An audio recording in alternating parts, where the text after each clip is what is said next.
دنیا کی تاریخ میں ہزاروں انقلاب آئے، بڑے بڑے بادشاہوں نے تخت پلٹے، لیکن 1400 سال پہلے عرب کے ریگستان میں ایک ایسی رات آئی جس نے صرف حکومت نہیں بلکہ انسانیتی روح بدل دی۔ یہ وہ وقت تھا جب عرب جہالت کے اندھیروں میں ڈوبا ہوا تھا، بیٹیوں کو زندہ دفن کیا جاتا تھا اور طاقتور کمزور کو کچل دیتا تھا۔ پورے عرب میں کوئی ایسا نہیں تھا جو اس بگڑے ہوئے نظام کو ٹھیک کر سکے، لیکن مکہ کی چہل پہل سے دور ایک شخص تھا جو اس اندھیرے میں روشنی کی تلاش میں تھا۔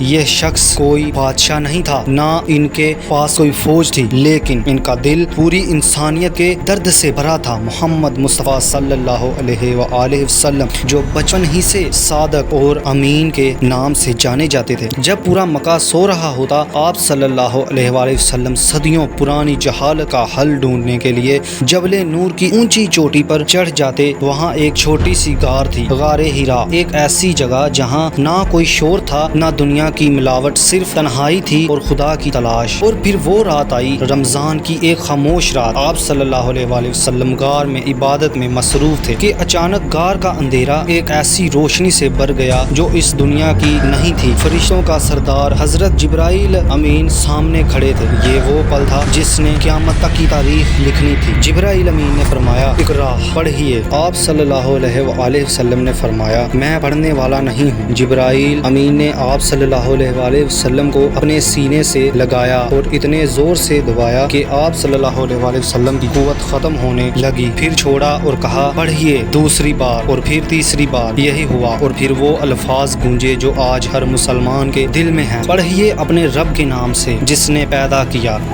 یہ کوئی عام تجربہ نہیں تھا، پوری کائنات کا بوجھ آپ صلی اللہ علیہ وآلہ وسلم کے کندھوں پر ڈالا گیا تھا۔ آپ صلی اللہ علیہ وآلہ وسلم کا جسم مبارک کانپ رہا تھا۔ آپ تیزی سے پہاڑ سے نیچے اترے، دل کی دھڑکن تیز تھی۔ گھر پہنچے تو صرف اتنا کہا، زملونی زملونی، مجھے کمبل اڑا دو۔ آپ صلی اللہ علیہ وآلہ وسلم کو لگ رہا تھا کہ یہ بوجھ برداشت کرنا ناممکن ہے، لیکن یہاں حضرت خدیجہ رضی اللہ تعالیٰ عنہ نے وہ بات کہی جو صدیوں تک امید بن گئی۔ انہوں نے کہا، اللہ آپ کو کبھی تنہا نہیں چھوڑے گا، کیونکہ آپ لوگوں کا بھلا کرتے ہیں اور رشتہ داریاں جوڑتے ہیں۔ یہاں سے شروع ہوا وہ سفر جس نے آنے والے 23 سالوں میں دنیا کا نقشہ ہی بدل کر رکھ دیا۔ غار ہیرا سے نکلنے والی وہ روشنی آج 2 ارب سے زیادہ دلوں میں زندہ ہے۔ وہ ایک اکیلا جوان جس نے تنہائی میں اللہ کو پکارا، اس نے آنے والی صدیوں کے لیے حق کا پرچم بلند کر دیا۔ یہ تھی وہ رات جس نے دنیا بدل دی۔